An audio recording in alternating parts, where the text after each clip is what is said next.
할렐루야. 오늘 이 시간은 요한계시록 2장 이제 시작하도록 하겠습니다.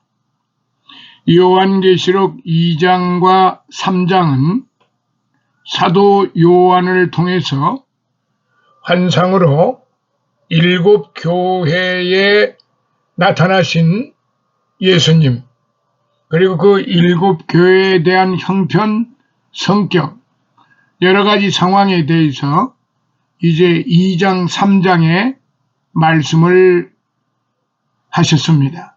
그래서 오늘부터는 이제 7 교회를 시작할 텐데요. 먼저 첫 번째 에베소 교회부터 시작하겠습니다. 에베소 교회 오늘 본문의 말씀 같이 보시도록 하시겠습니다. 에베소 교회의 사자에게 편지하기를 오른손에 7 별을 붙잡고 7 금촛대 사이에 다니시는 이가 가라사대 내가 네 행위와 수고와 네 인내를 알고 또 악한 자들을 용납지 아니한 것과 자칭 사도라 하되 아닌 자들을 시험하여 그 거짓된 것을 네가 드러낸 것과 또 네가 참고 내 이름을 위하여 견디고 게으르지 아니한 것을 아노라. 그러나 너를 책망할 것이 있나니 너의 처음 사랑을 버렸느니라. 그러므로 어디서 떨어진 것을 생각하고 회개하여 처음 행위를 가지라. 만일 그리하지 아니하고 회개치 아니하면 내가 네게 임하여 내 촛대를 그 자리에서 옮기리라. 오직 내게 이것이 있으니 내가 니골라 당의 행위를 미워하는도다. 나도 이것을 미워하노라. 귀 있는 자는 성령이 교회들에게 하시는 말씀을 들을지어다. 이기는 그에게는 내가 하나님의 낙원에 있는 생명나무의 과실을 주어 먹게 하리라. 아멘. 먼저 본문 1절로부터 7절까지 말씀을 살펴보도록 하겠습니다. 1절 에베소 교회. 사도 바울이 3차 전도 여행 시 이때는 AD 53년부터 58년 3년 동안 장기 체류하며 개척한 교회입니다.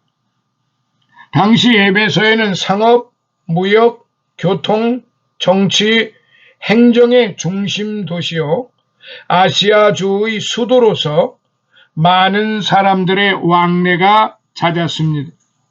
그 결과 에베소에서 바울의 복음을 들은 많은 사람들이 에베소 주변의 아시아 지역의 여러 교회들을 건축을 하였습니다. 예를 들면 라우디게아, 골로새, 히에라볼리 등. 이런 점에서 에베소 교회는 아시아주 여러 교회의 어머니 교회라는 중요한 위치에 있기도 했습니다. 사도 요한이 에베소 교회를 향해 제일 먼저 펜을 든 것도 바로 이 때문이었을 것입니다. 참고로 사도 바울 당시 에베소의 실정은 특히 우상 숭배가 그야말로 만연했습니다. 그래서 바울의 목회 사역에 관해서는 사도행전 19장에 잘 나와 있지만은 7절까지 언급된 요한 사도의 메시지에서 에베소 교회의 특징들을 잘 나타나 있는데 그 부분을 말씀을 드리면 첫째, 에베소 교회의 장점이 있어요. 2절과 3절과 6절인데요. 장점은 수고와 인내함, 악을 미워함, 진리를 수호함, 그리고 단점이 있어요. 첫사랑을 외면함, 그리고 당부의 말씀이 있는데 5절에 첫사랑을 회복할 것, 그리고 7절에 약속의 말씀이 있습니다. 생명나무의 과실을 먹게 된다. 그러니까 에베소 교회의 장점, 단점, 당부, 약속의 말씀이 1절로부터 7절에 잘 나타나 있습니다. 그래서 오른손에 붙잡고 7뼈를 붙잡고 7 금초대 사이에 다니시는 이가, 이렇게 시작을 하죠. 이 에베소 교회를 향해 권면하시는 주님의 인자의 형상이 묘사됩니다.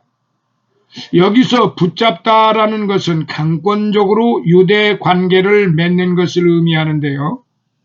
따라서 오른손에 7뼈를 붙드신 주님의 형상은 비록 에베소 교회가 첫사랑을 저버리고 주님의 품에서 수행함에 있어 주님의 품에서 떠날 위험 가운데 놓여 있기는 하나, 주님께서는 이들 에베소 교인들을 강권하사 여전히 주님의 품에 안고 보호하시기를 원하신다는 주님의 사랑의 권면이 함축되어 있는 말씀입니다.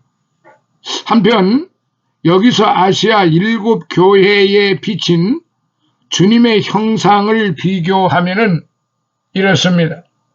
먼저 에베소 교회의 주님의 형상은 어떤 모습일까요? 2장 1절에 7뼈를 붙잡고 7 금초대 사이를 다니시는 이런 형상입니다. 그리고 두 번째 서머나 교회에서는 2장 8절에 나오는데요. 처음과 나중이며 죽었다가 살아나신 즉 부활의 주님의 모습으로 이렇게 보였죠. 그 다음 세 번째로 버가모 교회, 좌우에 날선 검을 가지신 이로 2장 12절에, 그리고 네 번째 두아디라 교회, 눈이 불꽃 같고 발이 빛난 주석 같은 이로 2장 18절에, 그 다음에 사대 교회, 하나님의 7 영과 7 별을 가지신 이의 모습으로 3장 1절, 그리고 여섯 번째 빌라델피아 교회, 거룩하고 진실하며 다윗의 열쇠를 가진 이 모습으로 3장 7절, 그리고 끝으로 7번째 라오디게야 교회, 아멘이며 충성되고 참된 증인이며 하나님의 창조의 근본이신 이의 모습으로 3장 14절에 이런 주님의 형상이 각 교회마다 다르게 나타나셨습니다. 이제 이 부분을 공부하시면서 하나하나 말씀에 입각하여 이제 말씀을 드리기로 그렇게 하겠습니다. 자, 2절을 살펴봅니다. 악한 자들을 용납지 아니한 것과 거짓된 것을 네가 드러낸 것. 여기 악한 자나 자칭 사도는 동일한 말로서 아마 니골라 당에 속한 자들을 가리키는 듯 합니다. 6절에. 이들은 이교도나 불신자들이 아니라 잘못된 복음을 전하는, 즉 거짓 복음을 전하는 자들인데, 당시에는 순회 전도자를 가장하여 이런 부류의 이단들이 교회를 해방하였습니다. 사도 바울은 에베소 전도 사역 시에 이미 이런 이단들의 위험을 경고하며 경계할 것을 권면하여서요, 시험하여 드러낸 것, 그러니까 거짓 교사나 이단에 대처하는 방법입니다. 실로 거짓 교사는 복음의 탈을 쓰고 자신을 복음의 사도로 가장하기에 반드시 그 가르치는 교훈을 시험하고 요한일서 4장 1절에 또한 이를 공식서상에서 드러내어 경계로 삼아야 한다, 공개해야 한다 이거죠. 잘못된 것은. 그래서 교리가 체계화되지 않았던 당시에는 이단을 경계하며 교회를 보호할 목적으로 이단 식별에 대한 지침서까지 마련되었다고 합니다. 3절에 견디고 게으르지 아니한 것을, 원어적 의미는 수고하고 피곤해하지 아니한 것을 이라는 뜻입니다. 이는 잔혹한 방법으로 황제 숭배를 강요하던 도미티안 황제 AD 81년부터 96년의 박해 속에서도 끝까지 인내하며 즐거운 마음으로 신앙을 지켰다는 의미입니다. 실로 도미티안은 네로 이상가는 기독교 박해자로서 그는 로마 제국 전역에 걸쳐 광범위하며 조직적이고 아주 교활한 방법으로 기독교를 박해하였습니다. 심지어는 그의 조카들까지도 기독교인이라는 이유로 외딴 섬에 유배해 보낸 인물이기도 합니다. 자, 4절을 봅니다. 너의 처음 사랑을 버렸느니라. 첫 신앙의 열정과 성도 사이의 사랑의 열기가 식었다는 뜻이지요. 실로 에베소 교회는 교리적으로는 순수했으나 신앙의 실천적 측면에서는 많은 단점들을 가지고 있었어요. 이는 이미 사도 바울로부터 복음을 들은 지 40여 년이라는 세월이 흘렀고 당시 가혹한 박해 상황에서 첫 신앙의 감격과 열정이 많이 감소했기 때문이었을 것입니다. 5절을 봅니다. 어디서 떨어진 것을 생각하고 회개하여 이제 온전한 행위를 가지라, 그런 말씀입니다. 그러니까 그러므로 어디서 떨어진 것을 생각하고 회개하여 처음 행위를 가지라. 만일 그리하지 아니하고 회개치 아니하면 내가 네게 임하여 네 촛대를 그 자리에서 옮기리라. 그렇게 말씀을 하셨잖아요. 그러니까 분명한 것은 바로 그 로마 제국의 전역에 걸쳐 광범위하게 조직적이고 교활한 방법으로 기독교를 박해하던 그 시절이었기 때문에 어떤 면에서는 약간의 이해가 좀 되기도 합니다마는 처음 사랑을 버렸느니라고 강력하게 이렇게 책망을 하신 점을 볼 때 그게 그렇게 간단치가 않았던 것입니다. 첫 신앙의 열정과 성도 사이의 사랑의 열기가 식었다는 것을 볼 때 그게 간단치 않은 거라 이 말이에요.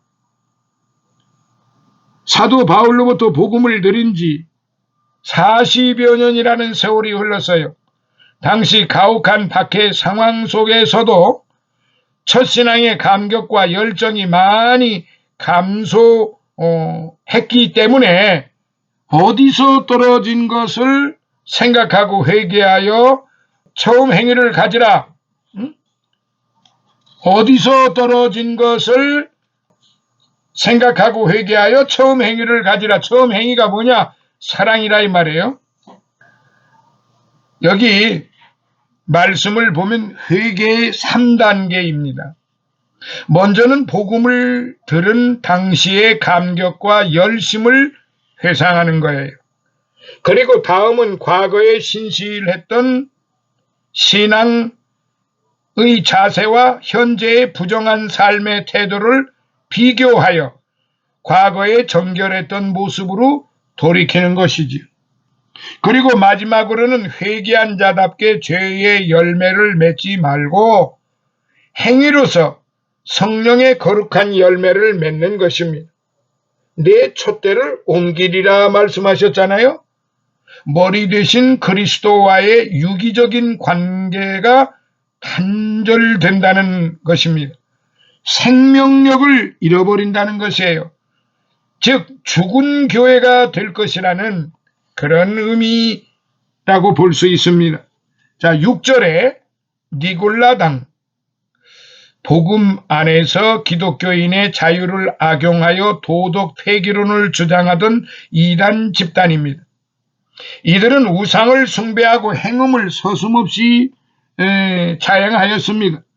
한편 여기 니골라는 백성을 정복한다는 문자적 의미를 갖는데 이는 구약의 발람이란 이름의 의미와 일치합니다. 결국 니골라당이란 그 행실이 발람의 교훈과 일치한 데서 붙여진 듯 합니다. 자, 끝으로 7절, 이기는 현재 분사형으로 이 땅에서 사단을 대적하여 계속적으로 승리하며 인내의 삶을 사는 것을 말하는데요. 이런 자에게는 우상의 재물이나 육신의 쾌락보다 더 크고 복되며 영원한 생명나무의 과실이 상으로 주어진다는 말씀입니다. 자, 이제 이 에베소 교회 1절로부터 7절까지를 살펴보았는데요. 주 예수 그리스도께서는 자신의 교회에서 한순간도 눈을 떼지 않고 계심을 알 수 있습니다. 예수님께서는 교회에 관련되는 모든 것을 불꽃 같은 눈초리로 주목하고 계십니다. 교회 구성원들의 생명만을 살피시는 것이 아니라 그들의 영혼의 건강도 살피십니다. 그들의 건강뿐만이 아니라 영적인 힘을 사용하는 방법도 살피십니다. 예수께서는 그들의 모든 삶의 행위를 아시고 계십니다. 예수께서는 그분의 이름을 위하여 행하는 그들의 자선과 인내와 열정을 또한 자세하게 잘 살피고 계십니다. 여기 교회들에게 하신 말씀에서 7번 내가 네 행위를 아노니라고 말씀하십니다. 이 사실이 우리로 대단히 신중하게 살도록 만드는 것입니다.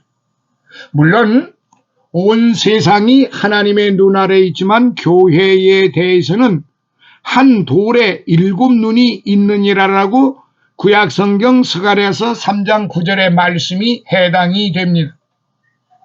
하나님께서는 전지전능하신 하나님으로 자신의 택한 백성들을 온전히 살피고 계십니다.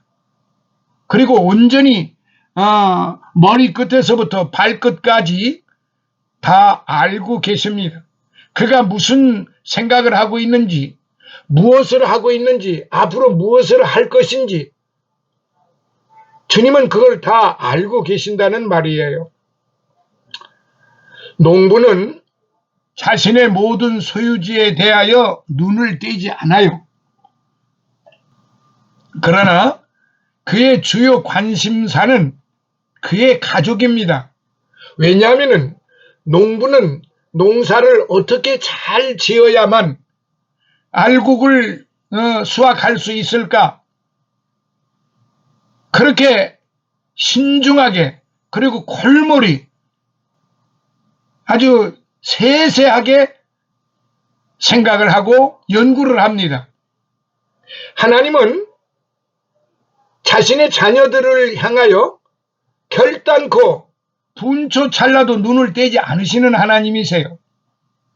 그러나 그의 주요 관심사는 하나님의 자녀, 나의 자녀들이 어떻게 아버지의 마음에 드는 삶을 살아갈 것인가, 어떻게 나를 기쁘시게 할 것이며 나의 영광을 위해서 살아갈 것인가.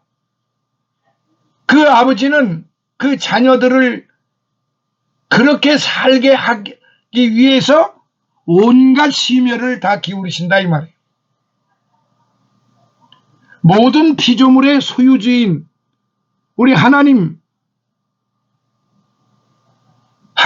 그 자녀들을 그렇게 살피고 계십니다. 시편 33편 18절에 여호와는 그 경외하는 자, 곧 그 인자심을 바라는 자를 살피사라고 말씀을 시편 기자를 통해서 하십니다. 오늘 본문과 연결 구절들을 볼 때에 우리 주 예수님께서는 교회가 참을 수 없는 것을 살피시며 교회가 거짓 교리나 경건치 않은 삶을 못 참을 때 대단히 기뻐하십니다. 그분은 교회가 그러한 것들을 참지 못하게 하실 뿐만 아니라 교회가 그러한 것들로부터 엄격하게 벗어나도록 하십니다. 그러나 주께서는 또한 교회가 참을 수 있는 것들을 기쁨으로 주목하십니다. 우리 주님은 특별히 교회의 수고를 살피십니다. 교회가 주님을 위하여 수고하는 것을 제외한다면 교회가 이 땅 위에 존재하도록 허락된 목적이 무엇이겠습니까? 교회가 이 땅에서 해야 할 것이 아무것도 없다면 교회가 이 땅에 있어야 할 이유가 없는 것입니다. 교회가 이 땅에 머무르면서 성취하여야 할 위대한 목적들이 없다면 교회는 낙원으로 옮겨질 것입니다. 세상이 교회를 원하고 하나님의 영광이 교회를 통하여 드러나야 하기 때문에 하나님의 교회를 이 땅에 세워두신 것입니다. 이 세상에 교회가 있어 부패하게 될 사회의 소금이 되어야 하기 때문에 또 교회가 있어서 흑암 가운데 앉아야 할 사람들에게 빛이 되어야 하기 때문에 하나님은 이 땅에 교회를 세워두시는 것입니다. 이 땅에 소금이 되어야 하고 빛이 되어야 하기 때문입니다. 다시 말씀드리면 수고하지 않는 교회는 존재해야 할 목적을, 그 주된 목적을 상실하고 있는 것입니다. 그러한 교회는 꽃을 피우지 못하는 식물이요 포도송이를 맺지 못하는 포도나무입니다. 그렇다면 꽃을 피우지 못하는 식물은 포도송이를 맺지 못하는 포도나무는 어찌 되겠습니까? 다 베어버리고 시들어버리고 쓸모없게 되어버리고 거름이 되어버리고 말 것입니다. 예수 그리스도께서는 이렇게 주께서 세우신 그 교회를 일목요연하게 분초 찰나도 변함이 없으시고 헛되이 바라보지 않으십니다. 그래서 그 교회의 수고를 아주 세세하게 살피신다는 말이에요. 그리고 교회의 수고가 계속되어서 주님께서 오늘 본문의 이중의 칭찬인 네가 견디고 게으르지 아니한 것을 아노라라는 칭찬을 교회에 할 수 있을 때 교회를 특별히 기뻐하세요. 우리도 마지막에 우리 주님의 입술에서 나오는 그러한 칭찬을 받아야 하지 않겠나요? 그분께서 그분의 피와 의는 우리의 유일한 구원의 소망입니다. 우리의 손에서 받으실 만한 감사의 찬 사랑의 풍성한 증거를 우리에게서 찾으실 수 있도록 해야 하지 않겠느냐 이 말씀입니다.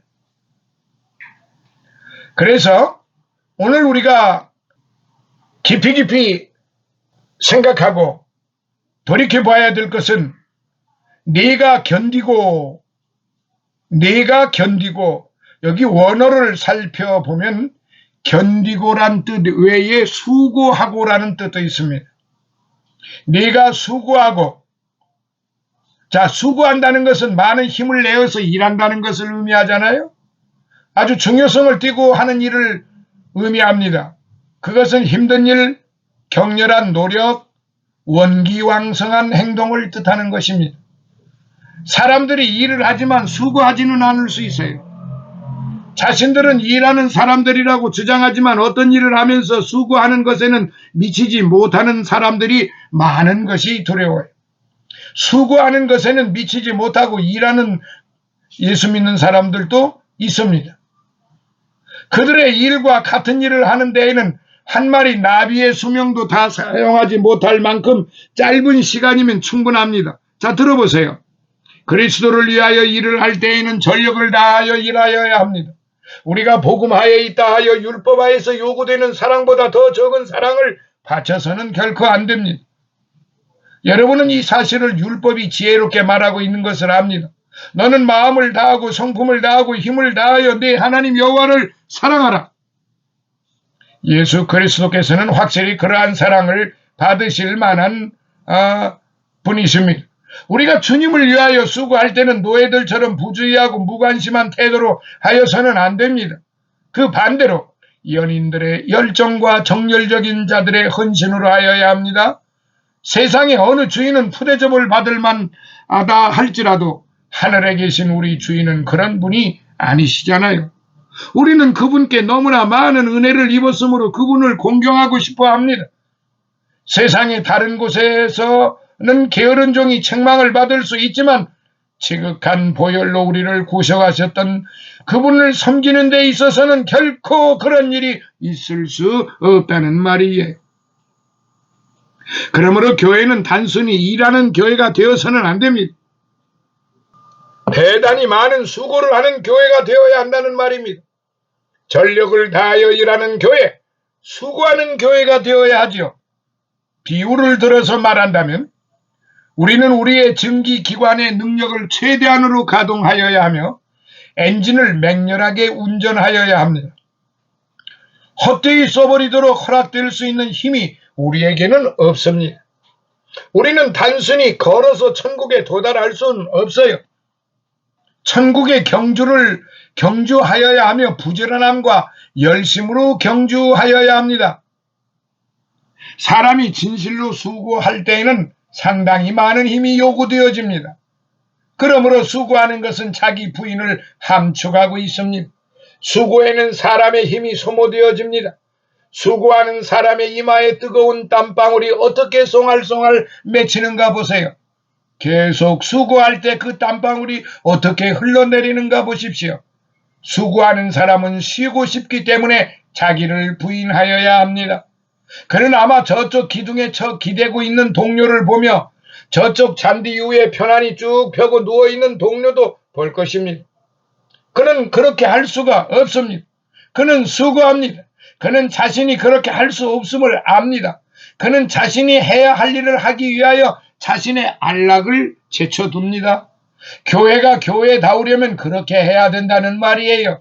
하나님의 교회에서 하나님의 교회 일꾼으로 부름을 받으면은 그렇게 하나님의 교회답게 그렇게 일을 해야 된다 이 말이에요. 남 놀 때 다 놀고 그야말로 평안을 누릴 때 다 평안을 누리고 남 그저 희낙락할 때 나도 그렇게 하겠다라고 해서야 되겠습니까?